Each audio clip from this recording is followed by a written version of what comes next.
ถยนต์สมใจให้ได้เธอจะไหนไปสะทมอให้แต่ไว้จำใบตำรางอมเปียกิสนิตกสะทมอแต่ประกอบอัดทางจำนวนจ้า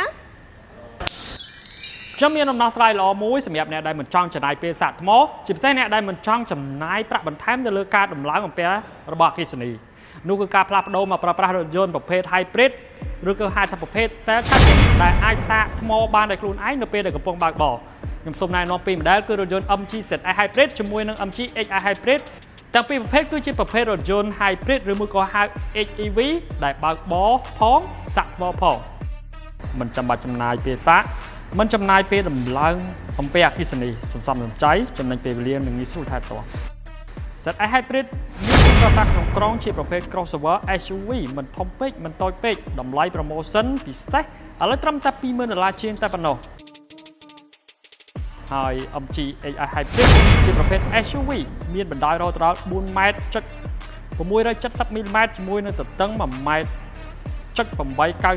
ត្រល្មមសម្រាប់គ្រួសារតម្លៃក្រោម$40,000បើប្រៀបធៀបគូប្រកួតប្រជែងតម្លៃជាង$50,000មានចម្ងល់អ្វីបន្ថែមអាច comment ឬឆាតសួរព័ត៌មានតាមរយៈ comment ខាងក្រោមឬ link Telegram លើផុសសូមអរគុណ